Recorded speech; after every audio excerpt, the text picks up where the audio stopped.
Sir sir શું જોઈએ તમારે? સર હું એક માર્કેટિંગ એક્ઝિક્યુટિવ છું. અમારી કંપનીએ બનાવેલા એક ચશ્મા વેચવા માટે આવી છું. ચશ્મા? મારી પાસે ઘણા ચશ્મા છે ભાઈ, મારે જરૂર નથી. સર આવું નહીં બોલો ને, આ એક સ્પેશિયલ ચશ્મા છે. સ્પેશિયલ? ચશ્મામાં સ્પેશિયલ શું છે? સર હું અંદર આવીને એક્સપ્લેન કરી દઉં? સારું, અંદર આવો. ઠીક છે સર, આવું છું.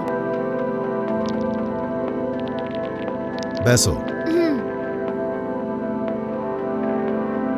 હવે કહો કે સ્પેશિયાલિટી શું છે તમારા ચશ્મામાં? અહીંયા છે, જુઓ ને. સર તમે આ સ્પેશિયલ ચશ્માને પહેરીને જોશો તો જે પણ તમે જોશો તે એકદમ સાફ દેખાશે. અચ્છા, આવા જ એક ચશ્મા વિશે મેં ઘણું સાંભળ્યું હતું, પણ તે ચશ્માને તો બેન કરે છે ને શું? હા સર, બેન તો કર્યું જ હતું, પણ અમે આને ઇલીગલી વેચીએ છીએ. તમે એકવાર ટ્રાય તો કરી જુઓ. અચ્છા, આ ચશ્મા કેટલામાં આવશે? માત્ર 2000 રૂપિયા જ છે સર. આટલી ઓછી કિંમતમાં શું આ ચશ્મા મળશે? સર આની અસલી કિંમત 5000 છે. તમને સ્પેશિયલ ડિસ્કાઉન્ટ આપીને 2000 માં આપું છું. તમે પહેરીને તો જુઓ, ત્યારે ખબર પડશે.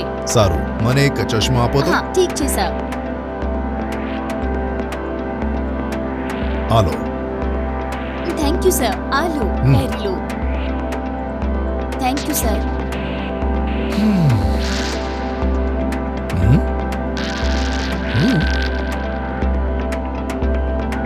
આ શું છે? તમે જે ડ્રેસ પહેરો છે તે દેખાય છે. શું સર તમે પણ આટલી ઉતાવળ કેમ? તમારા આ ચશ્મામાં એક ચિપ છે.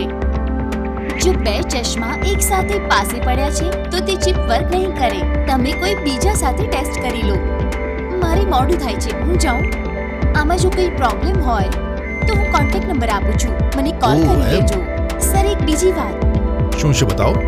આ જે સ્પેશિયલ ચશ્મા તમારી પાસે છે ને એ કોઈને નહીં કહેતા, કેમ કે આ ચશ્માને બેન કરેલું છે ને. આ ચશ્મા તમારી પાસે રહેવું સારી વાત નથી, અને મેં જ આ ચશ્મા તમને વેચ્યા છે એવું કોઈને પણ કહેતા નહીં. ઓહ સારું. ઓકે સર, ઠીક છે, હું જાઉં છું. સારું, પછી મળીશું.